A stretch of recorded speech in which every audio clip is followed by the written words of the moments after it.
mean ghost stories? There's no, most of the time there's no reason for somebody to make that up. You know, usually when we're called into houses, um, is when they lack specifics in their stories. When the person is scared, when we go into the house and the person is vague, and we try to get details. Well, can you explain to me exactly what it is that's scaring you, and exactly, because we know the signals of true hauntings and what they should be going through. And the other thing is when we say, well, if this was truly a haunting, this and this and this and this and this should be happening. So you don't need to be scared because this should be happening. And then the next call we get, that is what's happening next. You know, usually a vagueness in the stories when they cannot be specific. That's usually when we know they're watching too much TV and they're frightened. Usually it's they're frightened and they don't, but they don't know why they're frightened.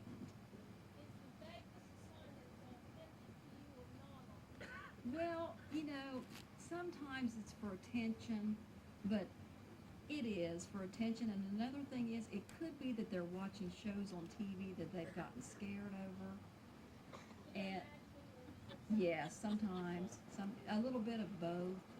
And the other thing we get called in on a lot is something called sleep paralysis, night paralysis. We get that a lot. And I won't say that the night paralysis doesn't have some psychic component to it, where they wake up, they're paralyzed, they can't move, they can't scream, they see something in the room. And I usually give them, you know, give them some ideas about that. We get called in on that one a lot too. So when they woke up paralyzed, yes, right. Well, I'm not saying something's not happening. I'll say to them, here's what a doctor will tell you, here's what a psychiatrist will tell you, here's what somebody else will tell you. And usually I'll say, don't sleep on your back, is usually what I tell them, is try not to sleep on your back.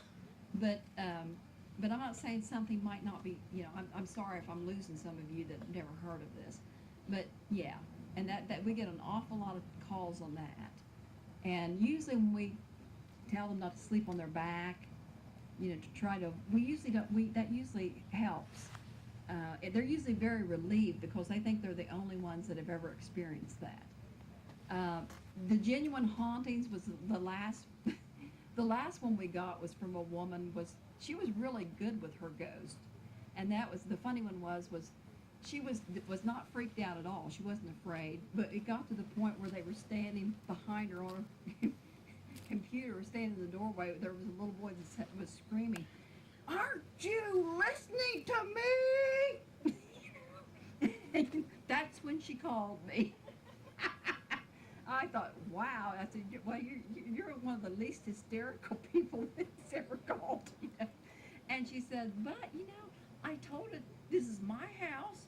You just need to go away. And it did. And she had a few, and then I said, well, okay. I said, well, call me back. Call me back if you have any more trouble. And she didn't. She didn't. After she said, this is my house, and you just need to leave. But they had gotten to the point where she said they were saying, don't you hear me?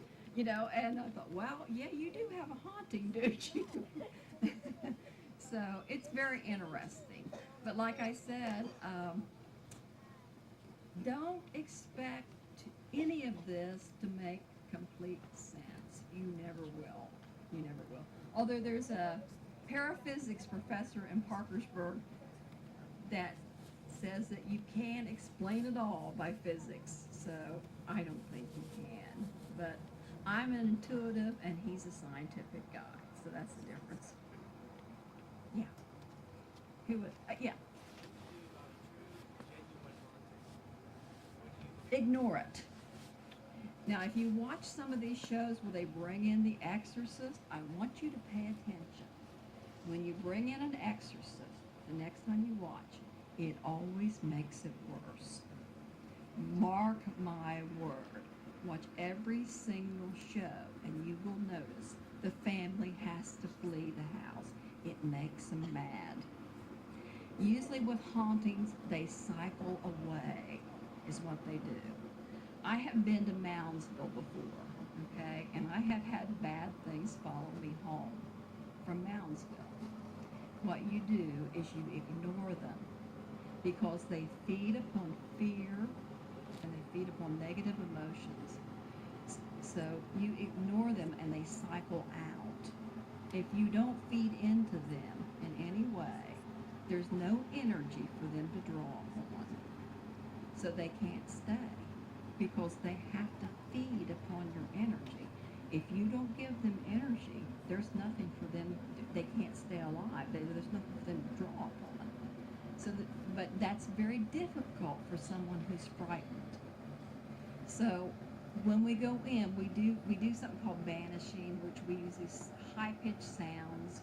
We have these symbols. They don't like real high-pitched sounds. We go through different rituals, and it seems to have helped. We had one woman, the one woman that was very vague, she put up her house on eBay and tried to sell it as a haunted house, but I honest to God don't think she had a haunting anyway.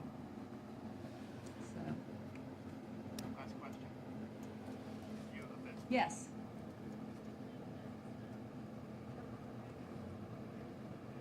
Yes. Do I think what? Genetic? Yes. Yeah, I think it's probably, it may even be, it's the way your brain is set up. It's the wiring in your brain, I think. That's probably what it is, just like any ability. Okay, thank you. Thank you very much. And I have the CDs. It's about an hour and a half of Woodrow Derenberger's 1960 interview about Indrid Cold. It is available. It's the only place that you can get this on the planet.